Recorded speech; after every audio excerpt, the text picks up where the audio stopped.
লাঞ্ছিত হয়ে যাবে। এক নম্বর হলো মুনাফিক, মুশরিক, কাফের।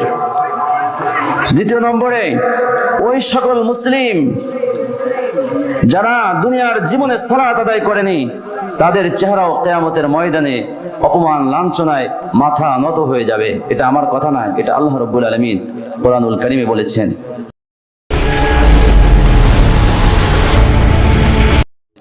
আউযু বিল্লাহি মিনাশ শাইতানির রাজীম।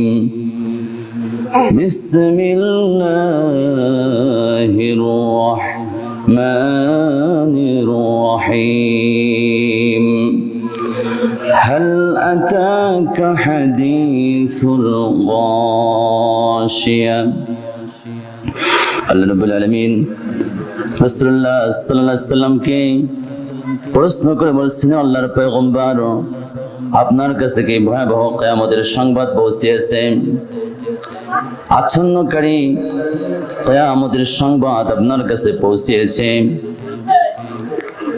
মানুষগুলোকে সেদিন কতটা পেরেশানি করে তুলবে, কতটা অস্থির করে তুলবে আল্লাহ তাআলা অন্য জায়গায় আলোচনা করেছেন। يوم ترونها تذهل كل مرضعة عما أرضعت। ও নবী, আপনি দেখতে পাবেন কিয়ামতের দিন মা তার সন্তানকে ভুলে যাবে। وتضع كل ذات حمل حملها।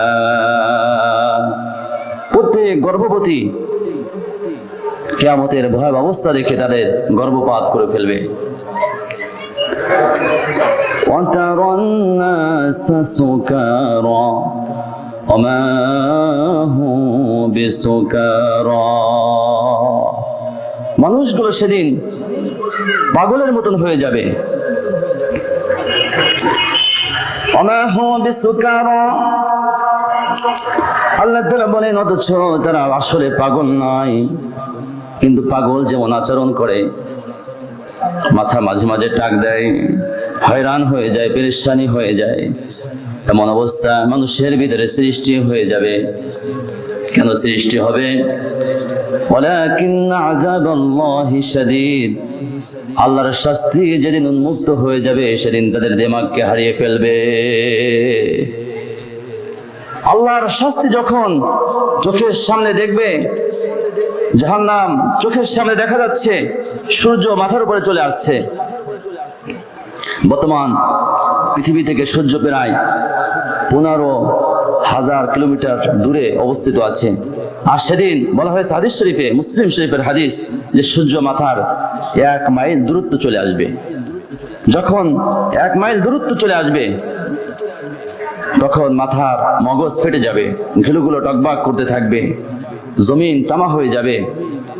এই অবস্থা যখন হবে, মানুষের দিমাগ তো ঠিক রাখার কথা না, মানুষ এমনি পাগল হয়ে যাবে, এটাই স্বাভাবিক। আল্লাহ রাব্বুল আলামিন দ্বিতীয় নম্বর আয়াতে বলেন, উজুহু ইয়াওমাইযিন খাশিআ। সেদিন অসংখ্য অগণিত চেহারা লাঞ্ছিত হয়ে যাবে,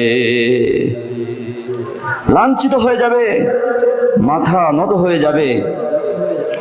এই সকল ব্যক্তিগুলো কারা? যাদের চেহারা নত হয়ে যাবে, লাঞ্ছিত হয়ে যাবে। এক নম্বর হলো মুনাফিক, মুশরিক, কাফের। দ্বিতীয় নম্বরে ওই সকল মুসলিম যারা দুনিয়ার জীবনে সালাত আদায় করেনি, তাদের চেহারাও কিয়ামতের ময়দানে অপমান লাঞ্ছনায় মাথা নত হয়ে যাবে। এটা আমার কথা না, এটা আল্লাহ রাব্বুল আলামিন কোরআনুল কারীমে বলেছেন।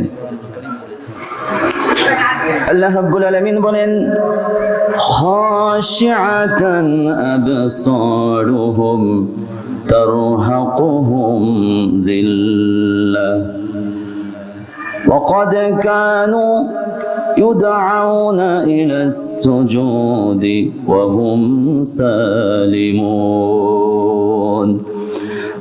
যারা দুনিয়ার জীবনে সালাত আদায় করেনি, নামাজের দিকে আহ্বান করা হয়েছে, মুয়াজ্জিন ডাক দিয়েছেন 5 বার আল্লাহু আকবার, হাইয়া আলাস সালাহ, আসো নামাজের দিকে, হাইয়া আলাল ফালাহ, আসো কল্যাণের দিকে।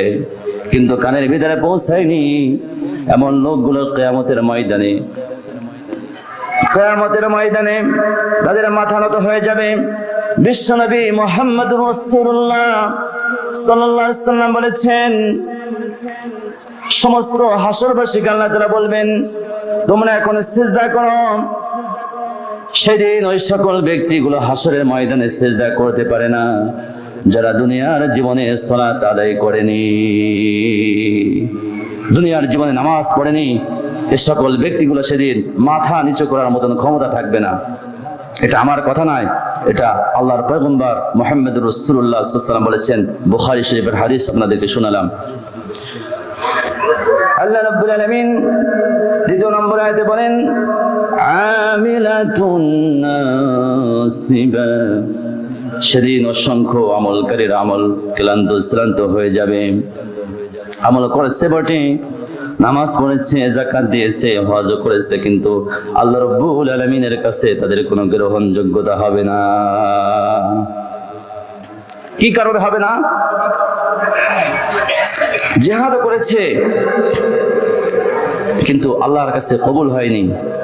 একটি হাদিস জানা হয়েছে, লম্বা হাদিস। আল্লাহ তাআলা শহীদকে জিজ্ঞাসা করবেন, ফামা আমিলতা ফিদ দুনিয়া ক্বালা কাতালতু ফিকা হাত্তা উস্তুশহিদতু। শহীদকে প্রশ্ন করা হবে, তুমি দুনিয়ার জীবনে কি আমল করেছো?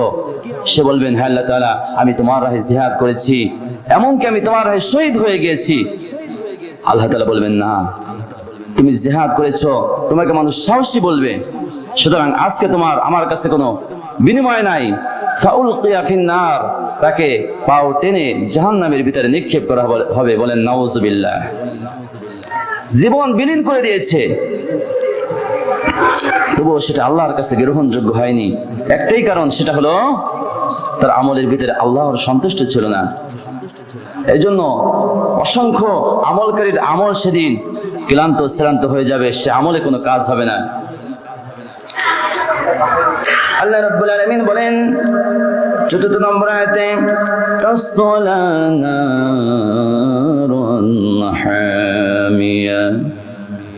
এই সকল ব্যক্তিগুলো জ্বলন্ত আগুনের ভিতরে প্রবেশ করবে। জাহান্নামের আগুন কতটা উত্তপ্ত হবে, কতটা প্রজ্বলিত হবে, রাসূলুল্লাহ সাল্লাল্লাহু আলাইহি ওয়াসাল্লাম বলেছেন, ইন্নান নারা উকিদাত আলাইহা আলফ সানাতিন সুম্মা আহমারাত। জাহান্নামের আগুনকে 1000 বছর পর্যন্ত জ্বালানো হয়েছে, অতঃপর জাহান্নামের আগুন লাল বর্ণ ধারণ করেছে। সুম্মা উকিদা আলাইহা আলফ সানাতিন সুম্মা আবিয়াদাত। জাহান্নামের আগুনকে আবার 1000 বছর পর্যন্ত জ্বালানো হলো, অতঃপর জাহান্নামের আগুন সম্পূর্ণ সাদা বর্ণ হয়ে গেল। সুম্মা উকিদা আলাইহা আলফ সানাতিন ফাহিয়া সাদ্দাত। অতঃপর জাহান্নামের আগুনকে আবার জ্বালানো হলো, এরপরে কালো বর্ণ সম্পূর্ণ হয়ে গেল। বর্তমানে জাহান্নামের আগুন হলো সম্পূর্ণ কালো। কতটা উত্তপ্ত হবে? আল্লাহ রাব্বুল আলামিন বলেন, কুল্লামা নাদিজাত জুলুদুহুম বাদদালনাহুম জুলুদান গায়রাহা লিয়াযুকুল আযাব। জাহান্নামের আগুন যদি শরীরে স্পর্শ করে, স্পর্শ করার সঙ্গে সঙ্গে চামড়া পুড়ে ভস্মা হয়ে যাবে, আবার নতুন চামড়াকে গজিয়ে দেওয়া হবে। কেন আল্লাহ তাআলা নতুন চামড়াকে গজিয়ে দিবেন? লিয়াযুকুল আযাব। যতবার নতুন চামড়া গজিয়ে যাবে, ততবার নতুন নতুন স্বাদ সে ভোগ করতে থাকবে। বলে নাউজুবিল্লাহ। দুনিয়ার আগুন শরীরে যদি স্পর্শ করে, স্পর্শ করার সঙ্গে সঙ্গে চামড়া পুড়ে যায় না, যায় নাকি? চামড়া পুড়ে যায় না। কিন্তু জাহান্নামের আগুন যদি চামড়ায় লাগে, লাগার সঙ্গে সঙ্গে চামড়া পুড়ে শেষ হয়ে যাবে। কতটা উত্তপ্ত হবে, কতটা কঠিন হবে। আজ যারা আমরা সালাত আদায়